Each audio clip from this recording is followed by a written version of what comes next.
Bonjour à tous, bienvenue sur le Flamme c'est Brax, résumé des parties de la Ligue WoW Taverne numéro 3, avec la première ronde, on était contre la Team Licorne, et je suis appareillé contre Michael, qui joue Empire of Dawnstall, avec une liste avec beaucoup de flagellants, et le reste c'est du tir. Comme il le dit lui-même, on focus tellement les flagellants dans sa liste, qu'on en oublie finalement que c'est une gunline avec pas mal de tirs et 2 canons, 2 mortiers, donc tout ça peut faire extrêmement mal. Au niveau des déploiements, on sera sur Dawn Assault.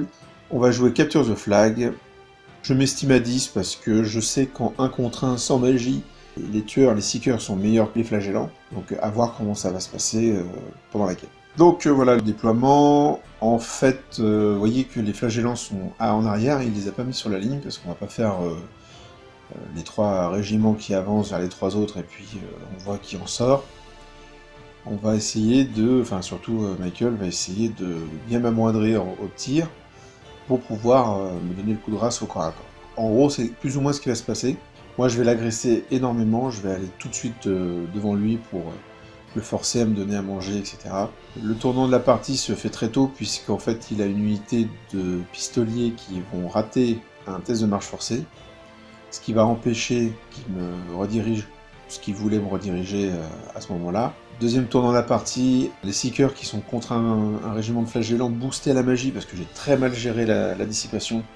Donc je lui laisse passer les prières avec relance blessée, sachant qu'il a relance touchée grâce à la haine donnée par après là qui est dans le régiment. Et l'Aegis 5+, ce qui fait que moi j'arrive pas à m'en débarrasser, et lui par contre il va un petit peu dévisser dans le sens où il va me laisser un Seeker, ce qui va me permettre de gagner un tour, le tour qui me permet donc de ne pas être pris de flanc par les restes de ce régiment de flagellants. Donc ça va permettre de faire ça. La Destar va pas faire grand chose en fait, elle va prendre quelques petits trucs.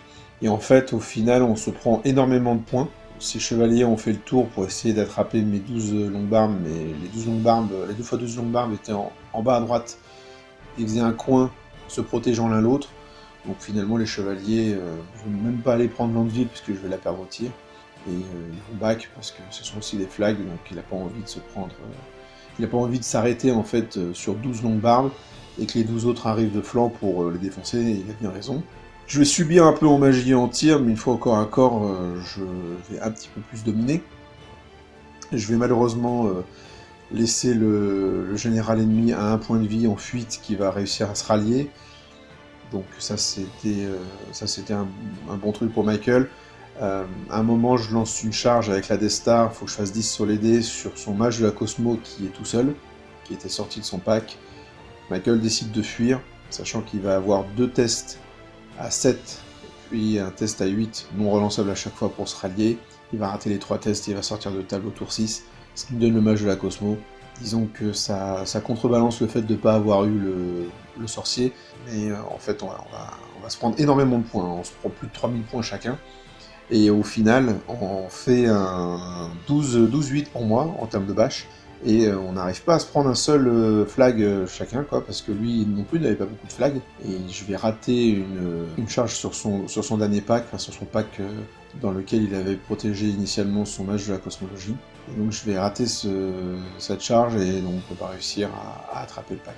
Donc voilà, donc c'était ça finit sur un 12 pour moi, donc je suis plutôt content, un peu surpris en fait, parce que je pensais vraiment que, vu tout ce qu'on avait perdu, c'était en sa faveur les points, et au final non, parce que les flagellants coûtent beaucoup plus cher que ce que je pensais, les seekers coûtent moins cher que ce qu'ils croyaient, des petites différences, hein, je prends quand même un mage Wizard Master, donc c'est pas anodin en termes de points, donc voilà, donc j'arrive à faire ce 12-8, bon, il aurait fallu que je fasse plus, mais c'était compliqué, hein.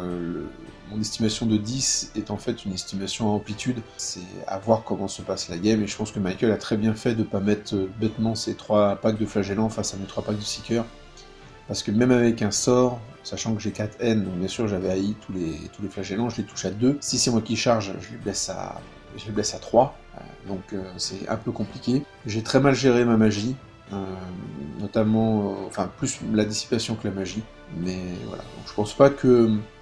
Je suis plutôt content du 12, hein, attention, hein, ça aurait été compliqué d'aller chercher plus loin quand même, ça aurait été un peu compliqué. Au niveau de la team, donc moi que c'était contre un vampire et Buffy en miroir de Highborn Elf. Et vous voyez que bah voilà, donc Moax se prend une énorme toutoune par Kajal. Il perd 19-1. Buffy met son 14 démontrant sa supériorité elfique. Et donc moi le petit 12 contre Michael.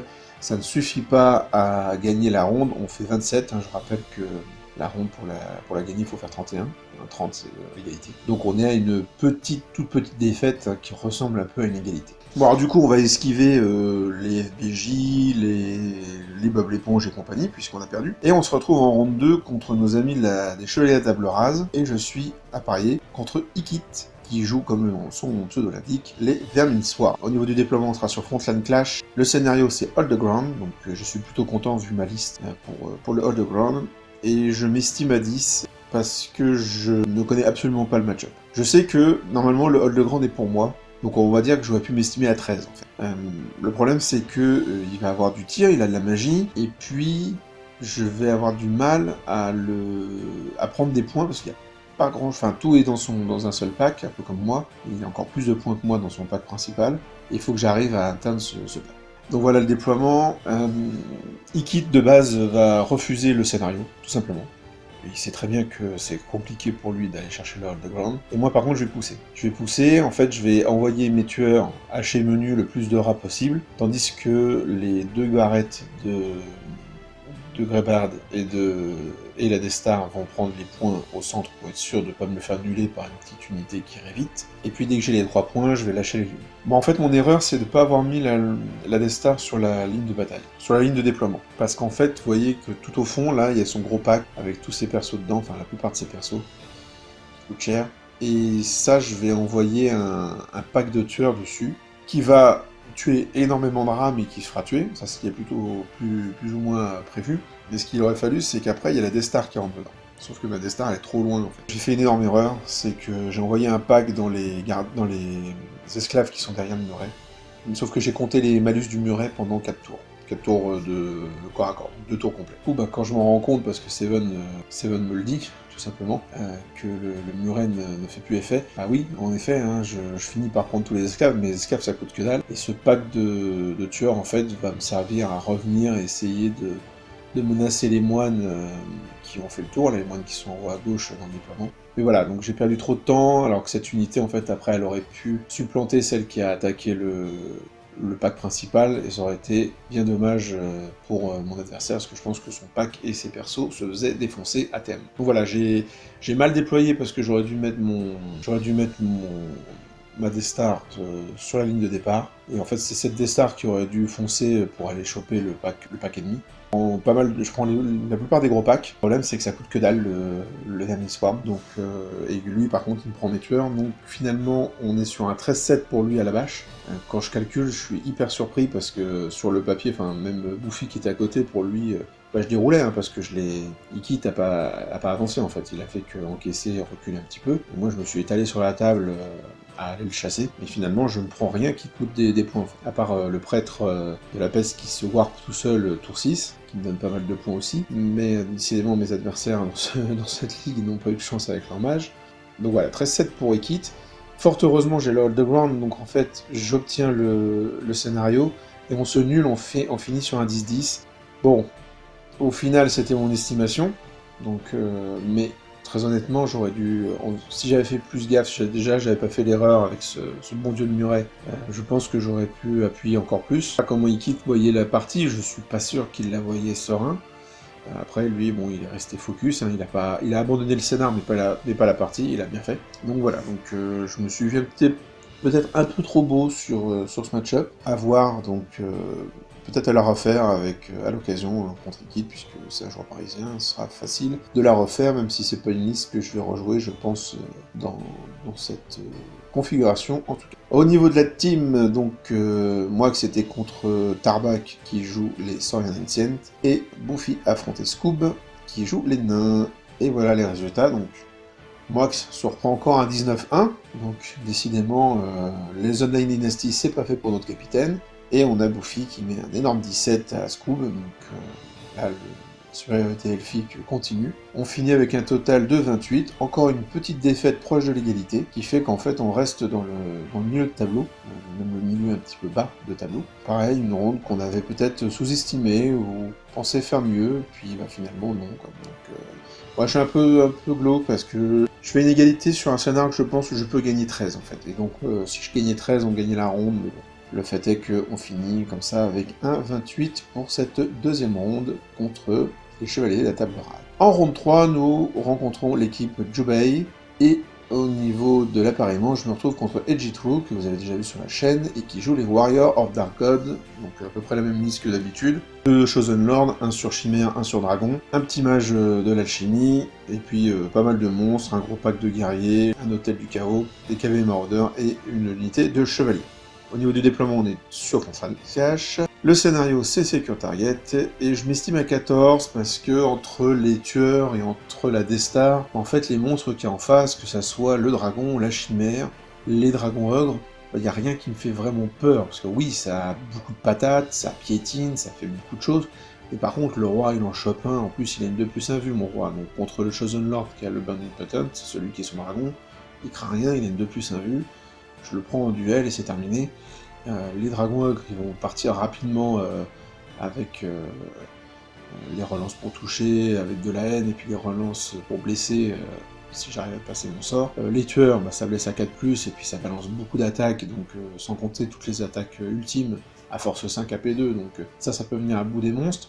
Et puis à côté, il a pas grand chose, hein. Les 8 maraudeurs, ça se fait vite sauter. Les 5 ou 6 chevaliers, bon, c'est un peu plus long parce que c'est bien armuré, mais ça saute aussi. Le gros pack de guerriers, bon, à voir, mais voilà, la liste ne me fait pas peur avec cette liste-là. Donc voilà notre déploiement.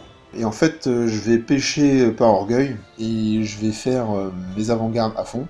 Je vais avancer à fond, et je vais très mal calculer ces distances de mouvement, je me mets pas en horde, alors que Seven me faisait la réflexion après la game, il me fait la réflexion qui est très juste, hein, qui me dit, contre le Warrior of Dark God, t'as pas besoin d'avoir tes rangs, parce que lui n'en a pas, ou très peu. Par contre, t'as besoin d'avoir un grand front pour pouvoir voir ces trucs, l'empêcher de faire n'importe quoi, parce que il a beaucoup de mouvements, la plupart de ses bestioles volent, enfin...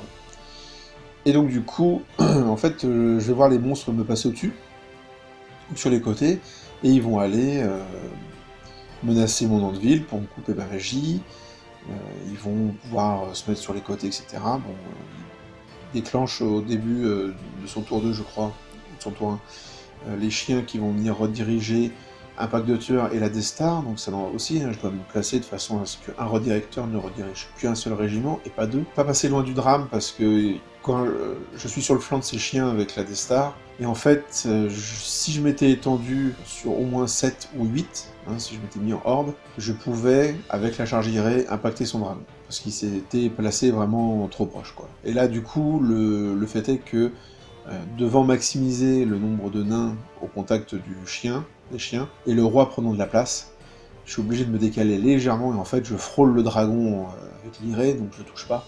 Sinon ça pouvait enterrer la partie, parce que j'impactais son dragon, corps à corps d'après, je lançais un défi avec mon roi, il pouvait pas le refuser avec son perso, et mon roi contre son perso, normalement, surtout en charge, avec la force 7 AP4, je pense que son dragon il sautait tous les jours de l'année.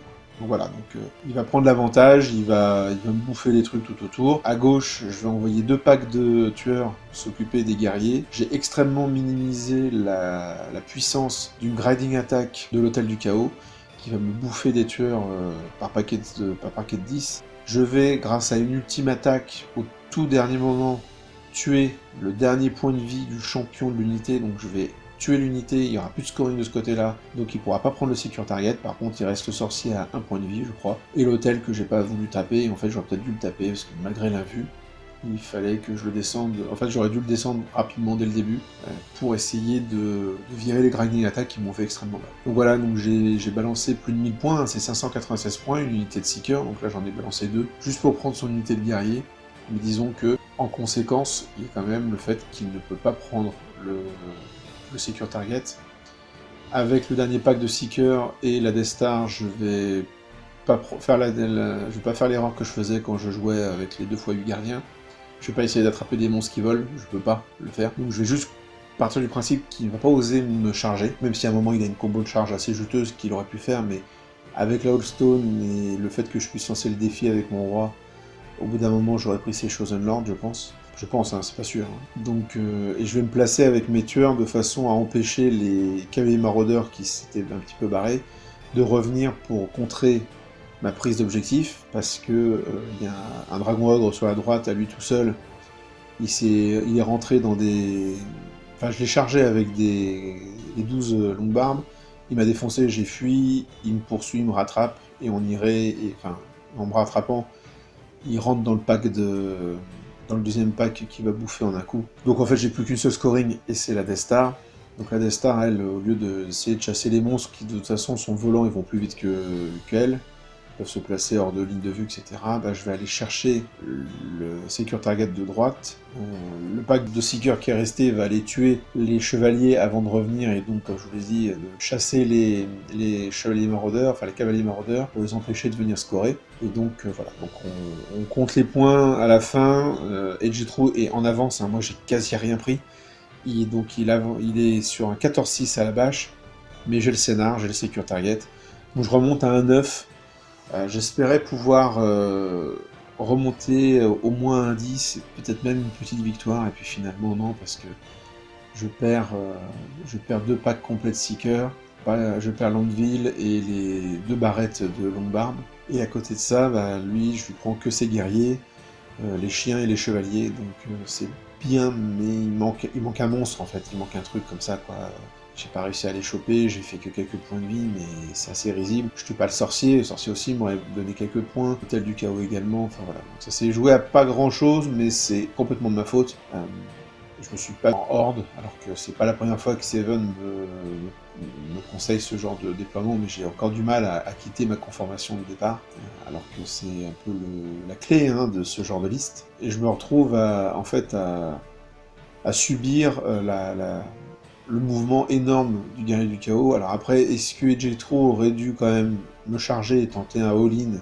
Peut-être, mais par contre, si jamais j'arrivais à encaisser, je pense qu'il avait beaucoup plus à perdre qu'à gagner. Là, il n'a pas vraiment vu les points, mais je pense qu'il avait plus ou moins compris qu'il menait au niveau des points. Il avait moyen de... Difficilement, mais il avait moyen quand même de nuller le scénar, et donc de partir sur un 14-6. Fort heureusement, j'arrive à gagner ce scénar, parce que je me bats pour l'empêcher de revenir, et donc je finis sur ce 9. Au niveau de la team, moi que c'était contre un nain, et notre elfe était contre un elfe sylvain, et on se retrouve avec 2 victoires de mes comparses, donc ça c'est cool. Moix qui met un 13, et Bouffi qui met son 20. Hyper solide. Notre Highborn Elf. On finit avec une victoire à 42, enfin une victoire. Donc on est plutôt très content de ce total. On finit avec donc une victoire contre Jubei qui finira en bas du classement du coup de la Ligue WAC Taverne numéro 3. Je vous donne rendez-vous très bientôt pour la conclusion de cette 3e session de la Ligue WAC Taverne 2019. Merci de me suivre, désolé encore pour ces résumés très courts, sans photo ou presque, et un peu frustrants. Cette putréfaction sur vous.